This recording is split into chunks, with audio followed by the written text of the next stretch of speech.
Imaginez-vous voyager à travers les couloirs du temps, retournant au début de la création, où un homme a découvert le secret le plus profond de l'existence, Enoch. Cette invitation vous invite à plonger dans un récit qui commence là où tout a commencé, avec Dieu, protagoniste indéniable d'une histoire qui traverse les époques, les cultures et les générations. Le voyage commence par les mots fondateurs. Au commencement, Dieu créa les cieux et la terre, Genèse chapitre 1, verset 1. À partir de ces mots, le livre de la Genèse nous invite à explorer les origines non seulement du cosmos, mais aussi de notre existence. Lui-même. En parcourant les pages de ce livre sacré, nous voyons le Créateur façonner l'existence à partir de rien, remplissant le vide de lumière, de vie et de couleur. Le premier chapitre de la Genèse nous révèle la grandeur de Dieu, architecte divin dont la puissance et la gloire se manifestent dans la création de l'univers. Nous observons avec étonnement alors qu'il ordonne le chaos, ouvrant ainsi la voie à l'histoire humaine. Au fur et à mesure que le récit progresse dans le deuxième chapitre, nous sommes introduits dans l'ordre naturel des choses, le souffle de vie en Adam, le premier homme, suivi de la création d'Ève, la première femme. Ensemble, ils représentent le début de l'humanité, vivant en Éden, un paradis terrestre. Cependant, le troisième chapitre apporte une tournure dramatique, lorsque le serpent séduit Ève, l'amenant à désobéir à Dieu. Cet acte non seulement introduit le péché dans le monde, mais marque également le début d'une quête séculaire de rédemption. Et comme si la chute n'était pas assez tragique, le quatrième chapitre nous emmène au premier meurtre enregistré de l'histoire, un acte de violence entre Caïn et Abel, deux frères. Cet événement non seulement poursuit la chute de l'humanité, mais révèle également la complexité des relations humaines depuis le début. Dans le deuxième acte de cette saga divine, la Genèse nous entraîne dans un chapitre profondément humain, marqué par la fatalité de la mort, mais aussi par la promesse de quelque chose d'extraordinaire. Le cinquième chapitre du livre décrit la généalogie d'Adam à Noé, décrivant une lignée qui passe par Sem, Cham et Japheth. Dans ce contexte, l'expression « et il mourut » résonne comme un sombre rappel de la mortalité humaine, de la brève étincelle de la mort. La vie que nous partageons tous. Adam, Seth, Eno, Caïnan, Mahalalel, chaque nom est une histoire, chaque histoire se termine par la même vérité inexorable, ils ont vécu, ils ont respiré, ils ont rêvé, puis ils sont partis. Cette cadence nous rappelle une vérité essentielle de la Bible, telle qu'exprimée dans Hébreux chapitre 9, verset 27, et comme il est réservé aux hommes de mourir une seule fois, après quoi vient le jugement.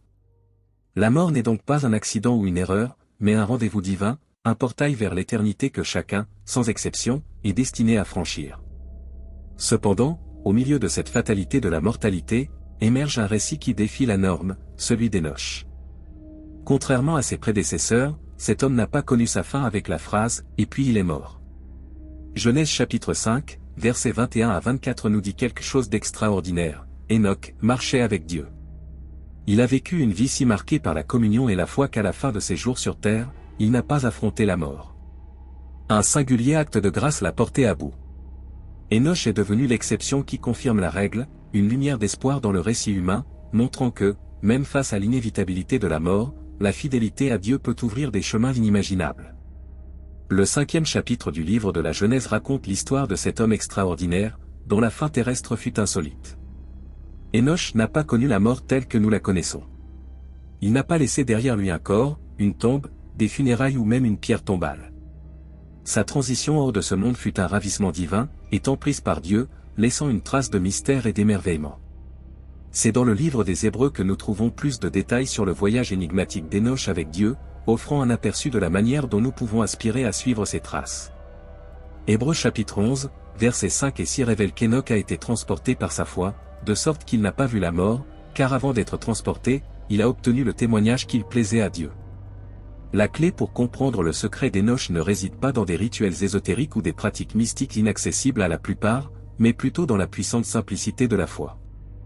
Enoch nous enseigne que plaire à Dieu, marcher avec lui, n'est pas une question d'exploit surhumain, mais une foi vivante, une croyance profonde en son existence et la certitude qu'il récompense ceux qui le recherchent sincèrement. Ce passage de l'Épître aux Hébreux nous met au défi de réfléchir sur l'essence de notre foi. Comment pouvons-nous, au cours de notre propre voyage, marcher avec Dieu comme l'a fait Enoch? La réponse est aussi stimulante que libératrice. Par la foi, non pas une foi passive, mais une foi active et dynamique, qui se traduit par une relation intime et constante avec le Créateur. L'histoire d'Enoch n'est pas l'histoire lointaine d'un être inaccessible. C'est une invitation pour chacun de nous à approfondir sa relation avec Dieu, en croyant non seulement en son existence, mais aussi en sa bonté et en son pouvoir de transformer les vies.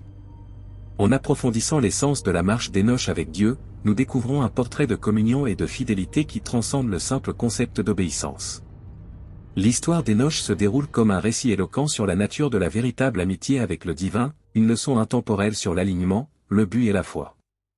Imaginez deux amis marchant ensemble, côte à côte, partageant non seulement le voyage, mais aussi des visions, des rêves et des désirs. Il y a une harmonie dans ce voyage partagé, une synergie née du partage d'objectifs et de passions communes. C'est ainsi qu'Hénoch marchait avec Dieu, sans prétendre connaître le chemin, ni suivre timidement les pas déjà faits. Il a marché aux côtés de Dieu, dans un rythme constant de communion et de compréhension mutuelle, marqué par une fidélité qui a duré 300 ans. Cette marche n'était pas le résultat d'une obéissance aveugle, mais d'un choix conscient d'aligner votre vie. Ses désirs et ses actions étaient alignés avec le cœur de Dieu. Hénoch aimait ce que Dieu aimait, détestait ce que Dieu détestait et maintenait son objectif de plaire au Créateur par-dessus tout. Le secret d'Hénoch, tel que nous l'a révélé Hébreux chapitre 11, verset 5, ne résidait pas dans des actes héroïques ou de grands sacrifices, mais dans la puissante simplicité de la foi. Sa foi n'était pas passive, c'était une foi vivante et active qui se manifestait dans la façon dont il vivait, aimait et se consacrait à la connaissance de Dieu. Cette foi active et dynamique a été la clé pour qu'Hénoch plaise si profondément à Dieu qu'il a été transporté, échappant à la mort terrestre, contrairement à beaucoup d'autres autour de lui. Hénoch n'a pas seulement reconnu l'existence de Dieu, il l'a célébré, appréciant le don de la création, aimant le Créateur et cherchant à le connaître davantage chaque jour. En réfléchissant à des années de voyage dans la foi chrétienne, un aperçu puissant émerge du caractère central et souvent sous-évalué de la foi. Hébreux chapitre 11, verset 6 sert de phare éclairant le chemin, soulignant l'essence de la foi et de la croyance en Dieu. Sans la foi, il est impossible de lui plaire. Ce n'est pas seulement une phrase, c'est une vérité profonde sur le cœur de Dieu. Et ce qu'il désire le plus de nous, notre foi en lui. Ce verset nous rappelle que la foi est la pierre angulaire de notre relation avec Dieu. Ce n'est pas un hasard si Abraham, souvent appelé le père de la foi, a trouvé la justice aux yeux de Dieu non pas par des œuvres ou des actes de charité, mais simplement en croyant en Dieu. Cet acte de foi suffisait pour que justice lui soit attribuée. Cet exemple met en évidence une vérité puissante, la foi transcende les œuvres. Bien que les bonnes œuvres soient une expression naturelle de notre foi, c'est la croyance en Dieu et la confiance en son caractère et ses promesses qui nous justifient devant lui. La vie d'Hénoch est peut-être l'exemple le plus éloquent de cette vérité. Sa marche avec Dieu, une marche marquée non par la mort mais par la traduction céleste, était le résultat direct de sa foi. Hénoch a fait l'expérience d'une foi biblique authentique qui non seulement a plu à Dieu mais a également transformé son existence. Ce type de foi, une foi qui fait pleinement confiance à Dieu, est ce que nous sommes tous appelés à poursuivre. Il n'y a pas de plus grand épanouissement dans la vie que de savoir que nous plaisons à Dieu. Cette prise de conscience vient de la compréhension que nous avons été créés dans ce but. Apocalypse chapitre 4, verset 11 dit, « Tu es digne, Seigneur, de recevoir gloire, honneur et puissance, car tu as créé toutes choses, et c'est par ta volonté qu'elles existent et ont été créées. » La vie est essentiellement une opportunité de glorifier Dieu par la foi, de vivre d'une manière qui reflète son amour, sa grâce et sa sainteté. Dans la tapisserie complexe et vibrante qu'est l'existence humaine, un fil d'or se détache, nous avons été créés pour le plaisir de Dieu, et le moyen d'accomplir ce but sublime passe par la foi. La raison pour laquelle tant de personnes se retrouvent errantes, pleines de vide intérieur et sans direction, n'est pas due à un manque d'efforts psychologiques ou à des changements superficiels dans leur vie, mais parce qu'elles sont déconnectées de l'essentiel, plaire à Dieu. C'est le cœur de notre existence, le point de départ d'une vie pleine et pleine de sens. Le voyage d'Hénoch nous enseigne que marcher avec Dieu n'est pas une question de proximité physique, mais de communion spirituelle, une foi qui transcende la vision. Hénoch a vécu à une époque de grand mal, entouré de gens qui ne respectaient ni lui ni Dieu, mais sa foi n'a pas été ébranlée par les circonstances qui l'entouraient. Il croyait fermement au Dieu invisible, obéissant à ses lois et le vénérant au milieu d'une génération qui s'était perdue. Cette foi profonde et inébranlable était la clé d'une vie qui plaisait à Dieu à tel point qu'Hénoch fut épargné par la mort physique, une récompense divine pour sa poursuite diligente de la vraie foi biblique. La foi d'Hénoch est une confiance inébranlable en Dieu, non seulement pour le salut, mais aussi comme mode de vie. C'est une foi qui ne craint pas la mort, car comme l'apôtre Paul l'a exprimé dans Philippiens chapitre 1, verset 21, « Car pour moi, vivre, c'est Christ, et mourir est un gain. » Cette perspective transformatrice considère la mort non pas comme une fin, mais comme un passage vers l'éternité, dans les bras accueillants du Seigneur. L'essence de la foi biblique réside dans la certitude inébranlable de notre voyage sur terre et de la destinée éternelle qui nous attend. C'est un phare qui illumine nos chemins, garantissant que malgré les tempêtes de la vie et les défis auxquels nous sommes confrontés, nous sommes accompagnés par la bonté et la miséricorde de Dieu chaque jour de notre existence, comme le promet le psaume 23, verset 6. Cette promesse n'est pas seulement un espoir futur, mais une réalité présente qui renforce la conviction que nous habiterons pour toujours dans la maison du Seigneur.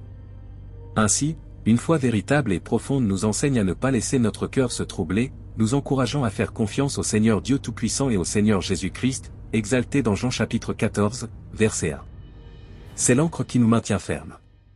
Quelles que soient les circonstances auxquelles nous sommes confrontés, dans la joie des prières exaucées ou dans la patience d'une attente prolongée. La vraie foi biblique comprend que même dans les déceptions et les moments de remise en question, toute chose concourt au bien de ceux qui aiment Dieu, comme le rappelle Romains chapitre 8, verset 28. C'est une foi qui ne faiblit pas et ne se laisse pas distraire par les circonstances momentanées. Car il reconnaît que notre situation actuelle n'altère pas la réalité éternelle assurée par le Christ sur la croix.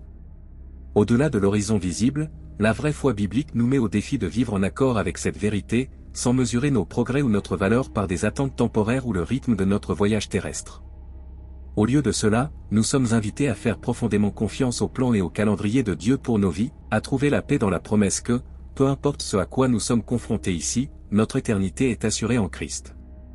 La vraie foi, comme le démontre la vie d'Hénoch, est une constante inébranlable, même dans les circonstances les plus difficiles.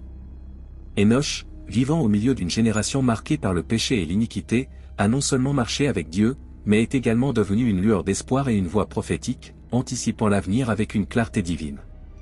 Sa marche avec Dieu n'était pas seulement un acte solitaire de dévotion, elle est devenue une mission, une proclamation audacieuse de la justice divine au milieu de la corruption de son temps. La capacité d'Hénoch à voir au-delà de son époque, en prophétisant la venue du Seigneur avec des dizaines de milliers de ses saints pour exécuter le jugement, comme décrit dans Jude chapitre 1, versets 14 et 15, est un témoignage puissant de la vision que procure la vraie foi. Il comprit que malgré le retard apparent, un jour de rétribution viendrait, un jour où chaque iniquité serait jugée et où chaque parole impie serait confrontée. Cet aspect prophétique de la foi d'Hénoch nous enseigne que marcher avec Dieu dans une génération de tromperie ne signifie pas seulement maintenir son intégrité personnelle, mais aussi posséder une compréhension plus profonde des desseins de Dieu pour le monde. Il nous invite à regarder au-delà des apparences immédiates pour voir avec les yeux de la foi le tableau plus large de l'histoire humaine, où Dieu est souverain et où ses plans de justice et de rédemption se réaliseront pleinement. L'aube de l'humanité révèle une vision prophétique extraordinaire, capable de transcender les millénaires. Sa perspicacité ne se limitait pas à son contexte immédiat ni même à la première venue de Jésus-Christ, il regardait au-delà, jusqu'au second avènement, dans une époque lointaine, plus de 5000 ans dans le futur. Cette capacité à voir si profondément dans le temps est une démonstration puissante de ce que signifie marcher avec Dieu, recevoir des révélations qui dépassent la compréhension humaine ordinaire, et voir le déploiement du dessein divin à travers les âges. La prophétie d'Hénoch sur l'Apocalypse n'est pas seulement axée sur un événement futur, c'est un avertissement solennel adressé à toutes les générations. Il prophétise le retour de Jésus-Christ pour exécuter le jugement sur les injustes, sur ceux qui choisissent de vivre dans l'ombre de la rébellion contre Dieu. L'image de Dieu venant avec des dizaines de milliers de ses saints pour juger les méchants met en évidence le sérieux avec lequel Dieu considère le péché et la rébellion. Cette vision partagée par Hénoch sert d'appel à la repentance, de rappel que la justice divine atteindra tout le monde, sans exception. La vie et le message d'Hénoch nous enseignent la nature juste de Dieu. Il n'est pas seulement un Dieu d'amour et de miséricorde, mais aussi de justice et de jugement. Cette compréhension est cruciale pour nous permettre de reconnaître la sainteté de Dieu et la gravité du péché. Hénoch, vivant à une époque de grande méchanceté, n'est pas resté silencieux, il a prêché la justice et a averti sa génération du jugement imminent, encourageant tous à se repentir. Le message d'Hénoch est aussi pertinent aujourd'hui qu'il l'était à son époque. Nous vivons dans un monde qui semble souvent ignorer ou rejeter la notion de jugement divin, même si l'avertissement d'Hénoch a résonné à travers les siècles, nous rappelant que le jugement de Dieu est une réalité inévitable, non pas comme une destinée fataliste, mais comme un appel à la repentance et transformation. Si vous avez été béni par ce message, veuillez taper le mot « Amen » dans la section commentaires ci-dessous. Je déclare que toutes les bénédictions sont maintenant sur vous, au nom de Jésus.